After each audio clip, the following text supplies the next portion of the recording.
Future సిటీలో land కొనాలని ఆలోచిస్తున్నారా? అయితే వెంటనే మాకు కాల్ చేసి పూర్తి వివరాలు తెలుసుకోండి.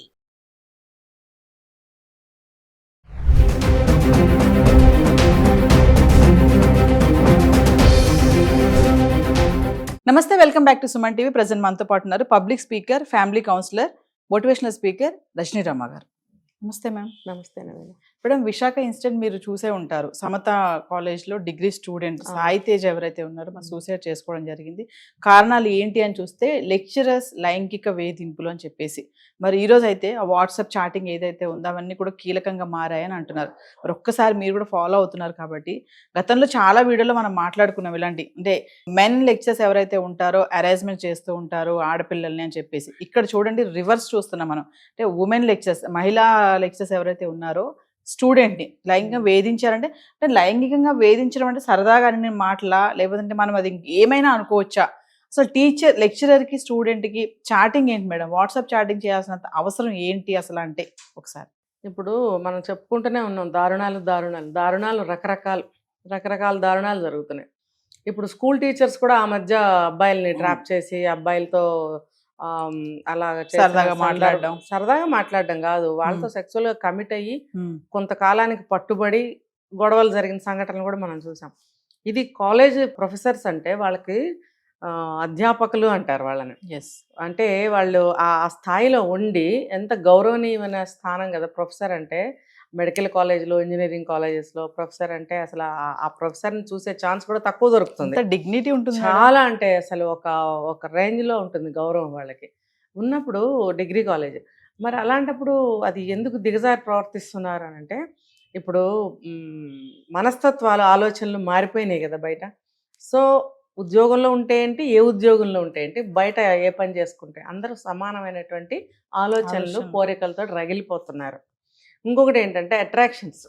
చిన్నపిల్లాడు, 10 ఏళ్ల పిల్లాడు అందంగా ఉంటాడు, నువ్వు కోరిక పెట్టుకుంటావా వాళ్ళ మీద? ఇప్పుడు డిగ్రీ అబ్బాయి 20 ఏళ్ళు ఉంటాయేమో, 20 ఏళ్ళ అబ్బాయి మీద నీకు కోరిక. మరి అందంగా ఉన్నాడు, నిజమే చాలా అందంగా ఉన్నాడు అబ్బాయి, అందంగా ఉంటే నువ్వు మోసపడతావా? నీ కొడుకు అందంగా ఉంటాడు, నువ్వేం చేస్తావు? నీ కొడుకుతో కమిట్ అవుతావా? ఇప్పుడు విద్యార్థులందరూ కన్నబిడ్డలు అని భావించాలి అని అంటారు. టీచర్స్ అందరూ కూడా తల్లిదండ్రులు కన్నా ఎక్కువ కదా, తల్లి తండ్రి గురువు దైవం. అయితే వాళ్ళు పిల్లలు అందంగా ఉన్నంత మాత్రాన మోజు పడతారా? స్టూడెంట్స్ అసలు తల్లిదండ్రుల కంటే కూడా తల్లిదండ్రి గురువు దైవం ఒక స్థానం ఇచ్చారు కదా. మనం ఏ పూజ చేసినా అసలు ఫస్ట్ గురు బ్రహ్మ అని చెప్పి మొదలు పెడతాం, తర్వాతే శుక్లాంబరధరం అని చెప్పి మొదలు పెడతాం విఘ్నేశ్వరుడికి. అలాంటి స్థానం ఇచ్చినప్పుడు గురువులకి వీళ్ళు ఎలా దిగజారుతున్నారు? సిగ్గు, శరం, బుద్ధి, జ్ఞానం అసలు ఏమన్నా ఉందా? వాళ్ళు మనిషి బతుకుతున్నారా? అసలు వాళ్ళు తినేది అన్నమేనా? చాలా అసహ్యం వేసింది నాకైతే ఈ వినంగానే. ఇప్పుడు స్త్రీ అంటేనే గౌరవానికి మారు పేరు. ఆ రూపమే భగవంతుడు అలా సృష్టించినప్పుడు ఆ తర్వాత అమ్మతనాన్ని ప్రసాదించాడు. తర్వాత విద్య బోధించే స్థానంలో నువ్వు ఉన్నావు. ఆ స్థానం సంపాదించడానికి నువ్వెంతో కష్టపడి చదువుకున్నావు, ఎన్నో ఇంటర్వ్యూలు తీసుకుని ఆ ఉద్యోగం సంపాదించి ఆ వృత్తిలో నువ్వు ఉన్నప్పుడు అసలు నీకు ఎన్ని స్థానాలు అక్కడ? ఒక స్త్రీవి, ఒక తల్లివి, ఒక అధ్యాపకురాలివి, దానికి తోడు నువ్వు పడ్డ శ్రమ ఎంత ఉంది, నీకు గౌరవాన్ని ఇవన్నీ తీసుకొచ్చాయి. ఇవన్నీ తీసుకొచ్చినప్పుడు నువ్వు ఈ దరిద్ర పని చేసి ఎలా దిగజారిపోయావు? చండాలంగా మిగతా నేరస్తుల్లాగా ముఖానికి మాస్కులు వేసుకుని పోలీస్ స్టేషన్ల దగ్గర లేకపోతే రూముల లోపల నువ్వు దాక్కునే బ్రతుకు నువ్వు సృష్టించుకున్నదే అదంతా. అంటే వీళ్ళని మనం గట్టిగా తిట్టినంత మాత్రాన లేకపోతే కొట్టినంత మాత్రాన అవ్వదు వీళ్ళతోటి. వీళ్ళకి ఏం చేయాలి అంటే ఒక సిగ్గులేని అవమానం చేయాలి వీళ్ళకి. అంటే ప్రొఫెసర్స్ అంటున్నారు కదా మేడం, వాళ్ళు ఒక స్టూడెంట్తో వాట్సాప్ చాటింగ్ చేయడము, ఆ రికార్డ్స్ నేను సైన్ పెట్టను అనడము ఏంటంటే చెప్తున్నాను కదా, వీళ్ళకి ఒక 45 ఏజ్ ఏమైనా ఉంటుందేమో, వీళ్ళకి ఇంకా పరిణితి చెందలేదని అనుకుంటున్నాను నేనైతే.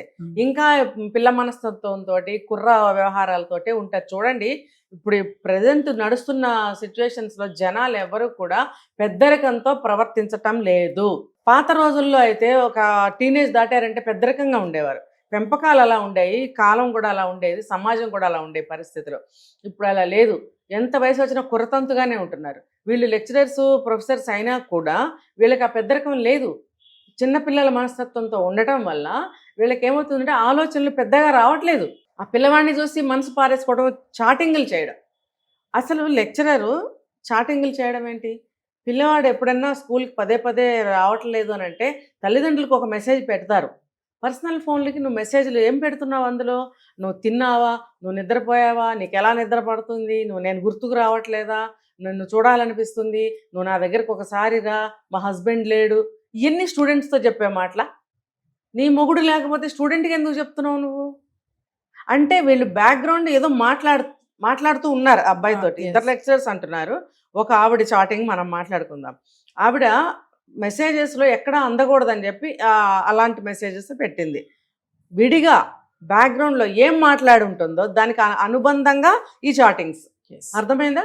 విడిగా కలిసినప్పుడు నువ్వు రా ఒకసారి, నువ్వు చాలా బాగుంటావు, మనం ఇలాగా బెడ్ షేర్ చేసుకుందాము, ఇలాంటి మాటలు అవి కూడా బయటకు వచ్చాయని చెప్తున్నారు. మనం అంత తెలియదు కాబట్టి ఇలా అనుకోవచ్చు. అవన్నీ మాట్లాడబట్టే ఈ అబ్బాయి అంతగా భయపడిపోయాడు. ఈ చాటింగ్స్ ఇలా ఉంటే భయపడాల్సిన అవసరం లేదు. దానికి రెమెడీ ఆలోచించవచ్చు, పెద్దగా పట్టించుకోవాల్సిన అవసరం లేదు. అక్కడికి ఈ అబ్బాయి పెద్దవాళ్ళతో చెప్పాడు, ఫ్రెండ్స్తో చెప్పాడు. చెప్తే ఇది లాస్ట్ సెమిస్టర్ కదా, ఎగ్జామ్స్ దగ్గరకు వస్తున్నాయి, నువ్వు పట్టించుకోవద్దు. జనరల్గా ఎవరైనా చెప్పేది. Yes. పట్టించుకోవద్దు అనే స్టేజ్లో లేదు అక్కడ. ఆ సీను, ఆ వ్యవహారం చాలా చివరికి వచ్చేసింది. ఫైనల్ ఇయర్ లాస్ట్ సెమిస్టర్కి వచ్చాడు కాబట్టే వాళ్ళ హెరేజ్మెంట్ ఆ స్థాయిలో ఉంది. చాటింగ్లో చాలా తక్కువగా ఉంది. విడిగా చాలా ఎక్కువ ఉండుంటుంది. ఎందుకంటే చాటింగ్ లో అన్ని చెప్పలేరు కదా. చెప్పరు కదా, పట్టుబడితే రేపొద్దున నార్మల్ అంటారు. అక్కడికి ఈ అబ్బాయి అమ్మ అమ్మ అని పిలుస్తాడట ఎవరినైనా. కొంతమందికి అదొక అలవాటు ఉంటుంది.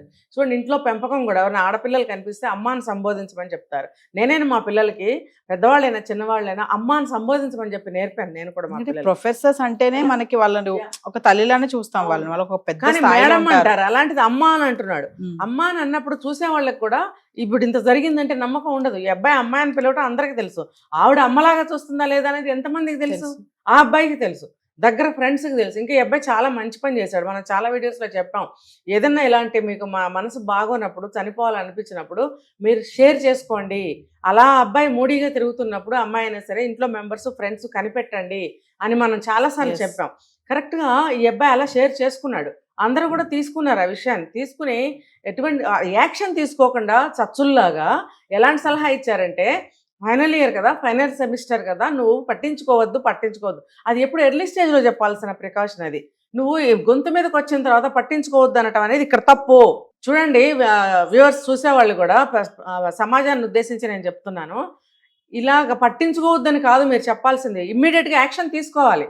ఇప్పుడు మీరు పట్టించుకోండి, లేకపోతే అబ్బాయిని నువ్వు షేర్ చెయ్యి మీ వాళ్ళందరికీ అని అన్నప్పుడు ఈ మార్పు బాగుంది. చెప్పాడు ఈ అబ్బాయి, అంటే నేను చెప్తేనే చేశాడని కాదు, ఆ అబ్బాయికి అనిపించింది, చెప్పాలనుకున్నాడు, చెప్పాడు. అందరికీ తెలియజేసినప్పుడు మీ చేయాల్సిన పని ఏంటి? అబ్బాయిని అందులోంచి లాగాలి. Yes. మీరేం చేశారు? అందులోనే ఉంచి సర్దుకో అని చెప్పారు. ఫైనల్ ఇయర్ కదా, అయిపోతుందిలే, ఏం కాదు ఇది. అది ఎప్పుడు చెప్పాలి? మీరు ఎర్లీ స్టేజ్లో చెప్పాల్సింది. ఇది లాస్ట్ స్టేజ్లో చెప్పడం వల్ల ఆ అబ్బాయిని బలి తీసుకోవడం జరిగింది. అదే కానీ వీళ్ళు యాక్షన్ తీసుకున్నట్టయితే, అప్పుడే కంప్లైంట్ ఇచ్చి, పోలీస్ కంప్లైంట్ ఇచ్చి గందరగోళం చేశారంటే, మహాపోతే ఒక సెమిస్టర్ పోతుందండి. లైఫ్ కంటే సెమిస్టర్ ఇంపార్టెంటా మీకు? ఇప్పుడు లైఫ్ అయిపోయింది కదా, అసలు అబ్బాయే లేకుండా పోయాడు కదా. ఇప్పుడు మీరు పట్టించుకోకు అని అన్నది ఆ ఫలితం, మరి మీరు చెప్పిన సలహా ప్రకారం ఫలితం కూడా మీరే తీసుకోవాలి. కాబట్టి నేను అనేది ఏంటంటే, ఎప్పుడైతే అలా అన్నారు ఇమ్మీడియట్గా పోలీసులకు కంప్లైంట్ ఇచ్చి పడేయండి. ప్రికాషనరీగా Yes. మీరు యాజమాన్యానికి కంప్లైంట్లు ఇవ్వండి, లెటర్స్ పెట్టండి. ఈమె ఎందుకు సైన్ చేయదు, అందరినీ ఓకే చేసి ఈ అబ్బాయిని ఎందుకు పట్టుకుంటుంది, అందరినీ మామూలుగా కామన్గా లెసన్ చెప్పి ఈ అబ్బాయికి ప్రైవేట్ క్లాస్లో ఎందుకు చెప్పాలి అంటే, ఈ అబ్బాయిని బ్లాక్మెయిల్ చేయడం కోసము, కమిట్ చేయించుకోవడం కోసము, ఒంటరిగా కూర్చోబెట్టి ఈ అబ్బాయికి బ్రెయిన్ వాష్ చేయడానికి, ఒక ప్రైవసీ కోసం అబ్బాయిని అలా కూర్చోబెట్టారు. ఇంకా న్యాచురల్గా ఉండటం కోసం ఇంకా 2-3 అబ్బాయిలని కూడా లైట్గా ఇట్లా అడిగినట్టుగా అడిగి వాళ్ళకి సైన్ చేసి వదిలేశారు. Yes. మరి ఈ అబ్బాయిని ఎందుకు గట్టిగా పట్టుకుని సైన్ చేయలేదు? చివరికి మరి తల్లిదండ్రుల్ని సైన్ లాస్ట్ డే ఎగ్జామినేషన్స్ దగ్గరకు వస్తున్నాయి, తల్లిదండ్రులను పంపిస్తే పెడతారేమో అన్న ఆశతో పంపించిన అబ్బాయి అక్కడ కూడా ఆశను కోల్పోయాడు. నాకు ఇన్ని రోజులైనా పెట్టలేదు, నా మీద మోజుపడ్డ మనిషి, ఇప్పుడు లాస్ట్ డేట్ వచ్చేసింది, మా వాళ్ళని పంపిస్తే నేను వెళ్లకుండా పెట్టరు అనే నమ్మకం అబ్బాయికి వచ్చింది. వచ్చి పంపించడం అయితే పంపించాడు, కానీ తనకి నమ్మకాల ఆశలు లేవు.